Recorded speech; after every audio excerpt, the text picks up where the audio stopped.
Welcome back. Today we're trying something a little different, a real challenge in rapid information extraction. You shared a single, very focused source with us, the launch announcement for a massive new fantasy novel. So for this deep dive, our mission really is to act as your narrative intelligence agents. We're going to comb through every word, every name, and give you the full briefing. We're not just summarizing, we're analyzing the story's promise so you know exactly what to expect. And what's really remarkable here is how much they've packed into so few words. Yeah. It's a masterclass in, narrative economy. This little announcement, it establishes a world, it sets the stakes, and it gives us a protagonist who is immediately compromised. It's fantastic. Okay, let's jump right in with the absolute essentials then. The book is titled Reincarnated into My Past Life. It's being called an enchanting tale and an extraordinary fantasy adventure. And the author is Thorne Ravensong. Right. Which, that name alone, right, it just screams high fantasy. It absolutely does. But let's focus on that title for a second. It's not just reincarnation. It's not just time travel. Being reincarnated into your past life. That creates this profound psychological paradox. What do you mean by that? Well, you have the protagonist who is, for all intents and purposes, their adult, broken future self, but they're trapped inside their younger body.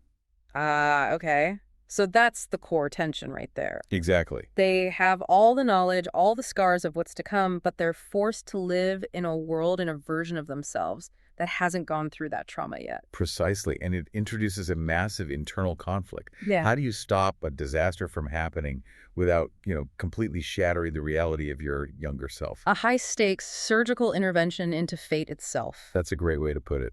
And the stage for this intervention is the magical realm of Elaria.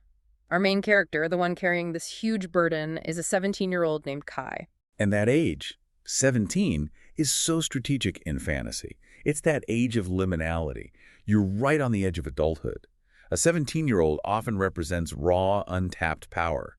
But in Kai's case, he's already got adult knowledge clashing with, the impulsivity of a teenager. So he's not a prodigy finding his powers for the first time. Not at all. He's more like a veteran general. He's been stuffed back into a cadet's uniform and told to win the war that already ruined him once. Yes.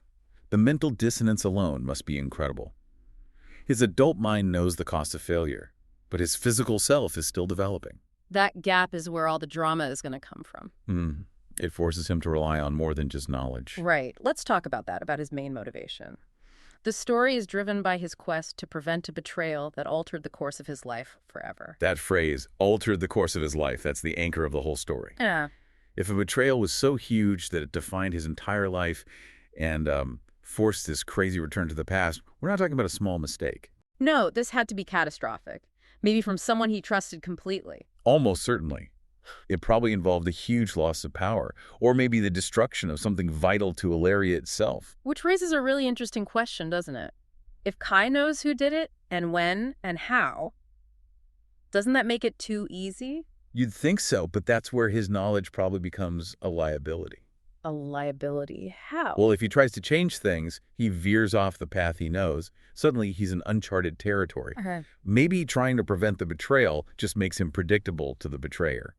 The past isn't just a script you can rewrite, it's a system that pushes back. Luckily, it seems he has more than just his memory to rely on. The announcement points to two things: his newfound magical abilities and his unwavering determination. The determination makes sense, but that phrase, newfound abilities, that's the real puzzle piece. Why do you say that?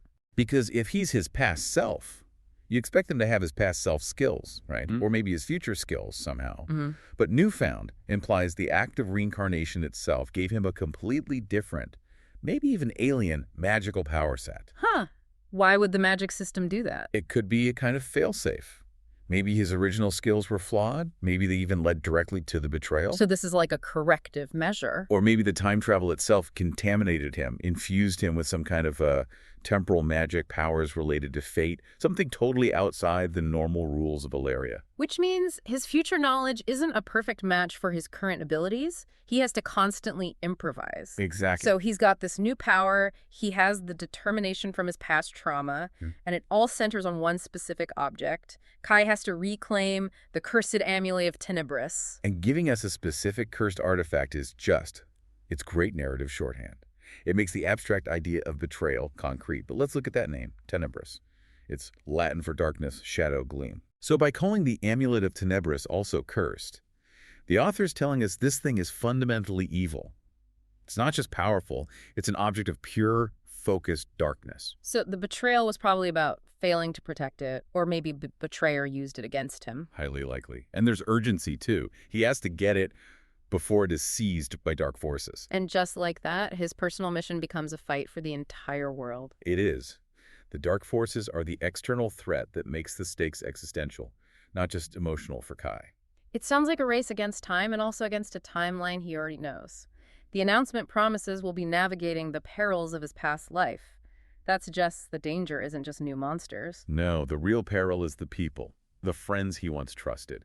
Every friendly face could be hiding the person who will eventually destroy him. That's where the suspense will be. Who can he actually trust now? And the narrative wraps it all up by calling this the essential battle for a future worth living. Which ties everything together perfectly. His personal mission is the key to saving Ilaria's future. It connects the micro-conflict, the betrayal, with the macro-conflict, the dark forces, and the amulet. He has to fix his own past to save everyone else's future. Absolutely. Okay, so for anyone who is already hooked on this, we need to cover the logistics. When can you actually join Kai in Elaria? The release date for Reincarnated into My Past Life is set for March 23, 2026. So make sure you've got that on your calendar. Set your reminders, get your pre-order in so you can dive in the moment it drops. And the distribution is really comprehensive. It seems designed for immediate access, no matter how you prefer to get your stories. For those of you who like to read, the ebook is going to be pretty much everywhere. And where are those main storefronts? You'll find it on Amazon, Apple Books, and Google Play Books. So, the big three are covered, but they're clearly also expecting a huge audience for the audio version. I can see that. A story like this, with all the suspense and a quest for an amulet, would work so well in audio format. For sure. The audiobook distribution is just as wide. You can expect it on Apple Podcasts, Spotify, Google Play Books again, and audiobooks.com. So whether you're commuting or at the gym or just prefer to listen, you'll have access on day one. It seems like they want zero barriers between you and this essential battle for a future worth living. Okay, so let's just synthesize what we've pulled from this single announcement. This deep dive shows us a story built on a paradox. Kai, a veteran's mind in a 17-year-old's body, completely burdened by future trauma. Right, and we established that the whole story revolves around him using these newfound magical abilities, powers that are different from his original ones, to stop one single catastrophic betrayal. With the whole conflict physically manifesting in the hunt for the Amulet of Tenebris, a cursed object whose name literally means darkness. And it's a race against generalized dark forces. It's a really well-constructed premise. Personal redemption is tied directly to saving the world. Thorne Ravensong has definitely laid out a blueprint for a compulsive read. So as you go to mark March 23, 2026 on your calendar, here is a final thought for you to consider.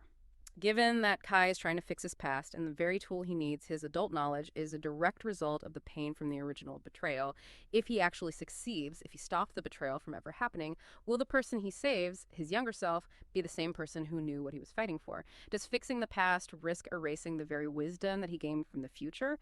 That's the question I think Elaria and Kai will have to answer.